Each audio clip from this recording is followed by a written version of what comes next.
Him and I spoke when I had last saw him, and he said he was wanting to do it when we had golfed together in like April or May, and yeah, said he was doing it. Travis Kelce just proved he's not only MVP material on the field, he's also been playing 4D chess with proposal planning for months. We're talking golf course confessions, comedian confidants, and a timeline that'll make your head spin. Plus, Taylor apparently got a little antsy about the whole thing, forcing Travis to speed up his grand romantic master plan. Meanwhile, Swift's been fully integrated into Chiefs Kingdom. We're talking homemade Pop-Tarts for the entire team and official merch appearances during training camp.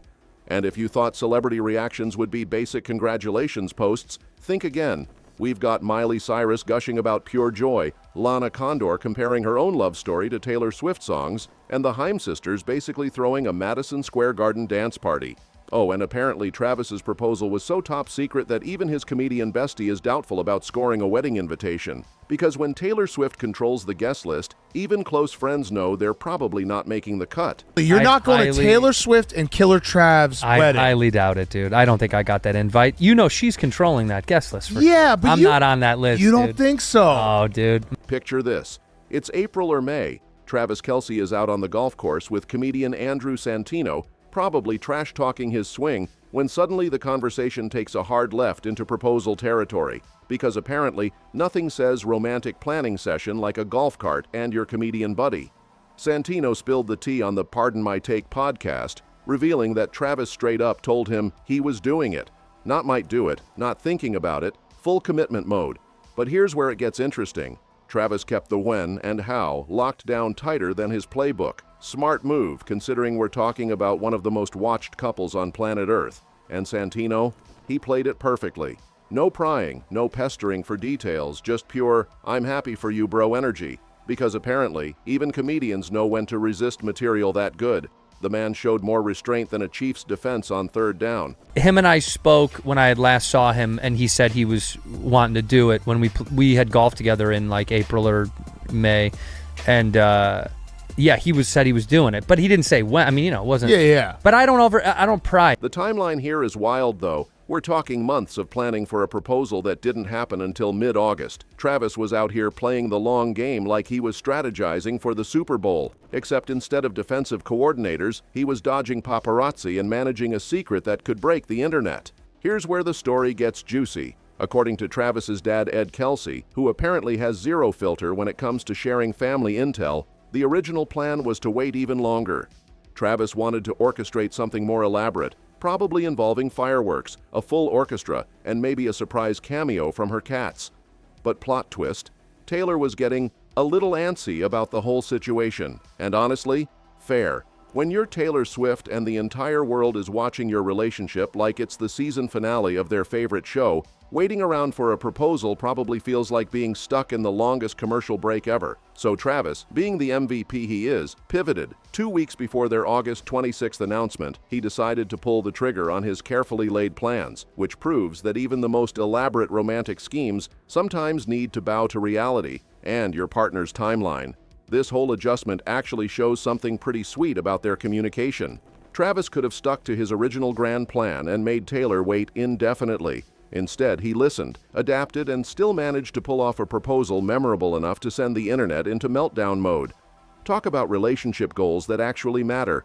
Forget the Instagram-worthy moments. This is about two people who can navigate real-world logistics while keeping the romance alive. If you needed proof that Taylor Swift is fully committed to this Chiefs Kingdom life, look no further than the homemade Pop-Tart situation. Yes, you heard that right. The woman who sells out stadiums worldwide is apparently spending her free time crafting breakfast pastries for NFL players. ESPN's The Kingdom documentary caught Travis enjoying what fans are convinced were Taylor's personal Pop-Tart creations during training camp, because nothing says supportive fiancé like hand-delivering carbs to your man's teammates.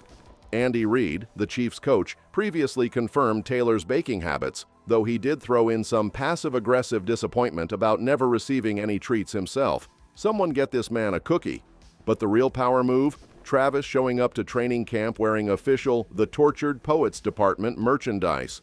We're talking a $65.25 gray embossed hoodie, which he probably could have gotten for free but chose to buy like a regular fan during professional football activities in front of cameras. That's not just support, that's a full-blown endorsement deal with your girlfriend. This isn't just cute relationship stuff, it's strategic relationship building. Taylor isn't just dating Travis, she's becoming part of the entire Chiefs ecosystem. Players, coaches, staff, they're all getting the Swift treatment, which probably makes Travis's life a whole lot easier when he needs to explain why paparazzi are camped outside practice. The fact that she's integrated so seamlessly into his professional world while maintaining her own massive career is honestly impressive. We're talking about someone who could probably buy the entire NFL, but instead she's showing up with homemade snacks like any other supportive partner. It's the kind of move that makes teammates think, yeah, she's good people, which is worth more than any publicity stunt. When Miley Cyrus calls your relationship pure joy to witness, you know you've hit the authenticity jackpot.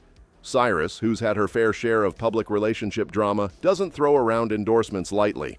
Her take on Travis and Taylor? Anybody who has been around them can see how in love they are, and they make the absolute cutest couple.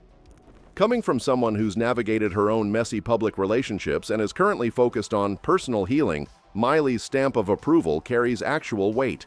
It's not just PR-friendly congratulations, it's recognition from someone who knows what real versus performative love looks like under the microscope. Then there's Lana Condor dropping the ultimate Taylor Swift reference about her own love story. She met her now husband Anthony De La Torre at an Emmys party 10 years ago, and apparently it felt like a Taylor Swift song. She locked eyes with him across the room and didn't let him go.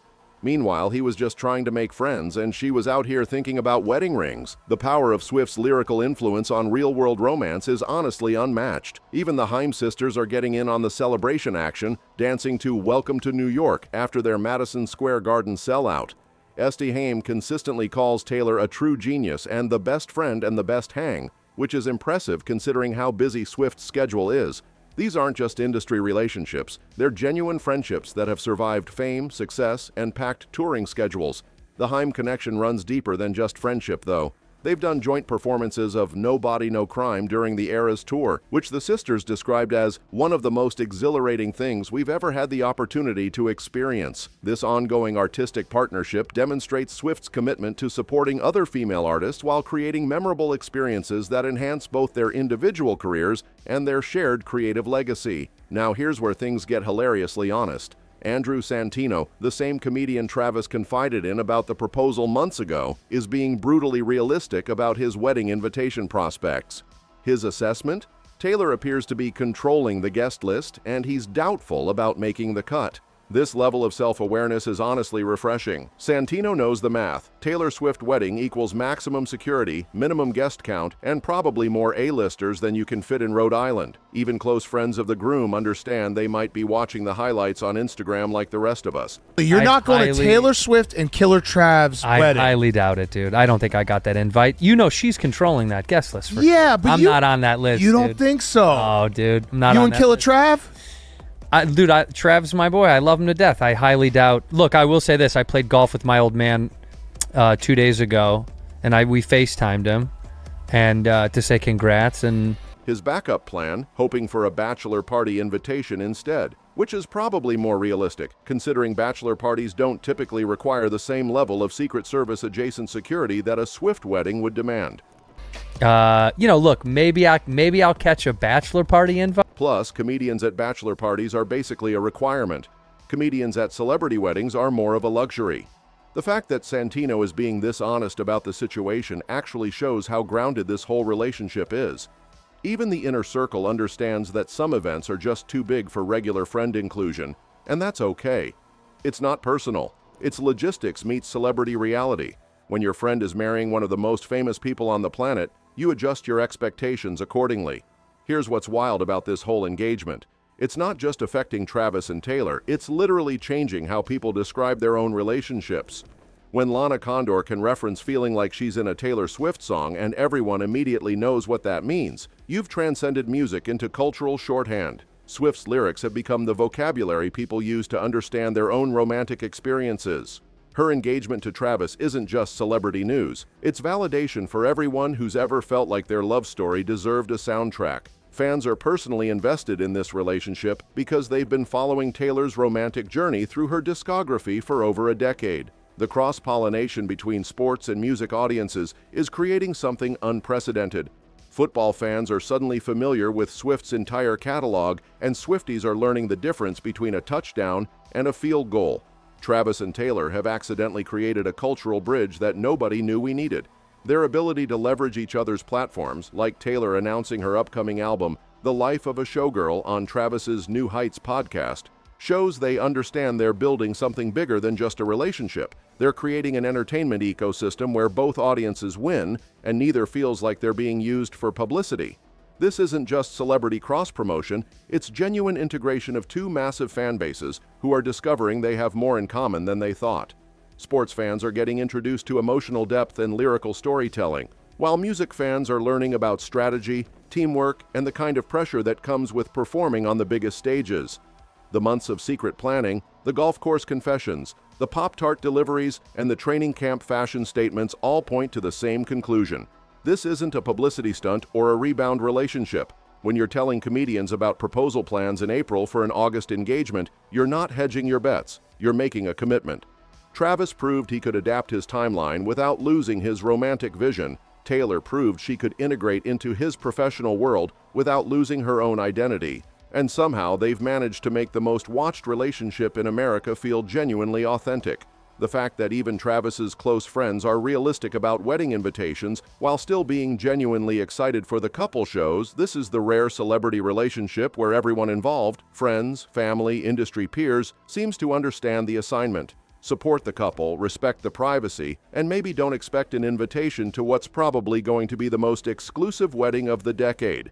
That's the real tea on Taylor and Travis. They've figured out how to be genuinely themselves while managing unprecedented public attention. And honestly, that might be the most impressive touchdown either of them has ever scored. That's all for this deep dive, folks. See you next time for whatever chaos these two serve up next.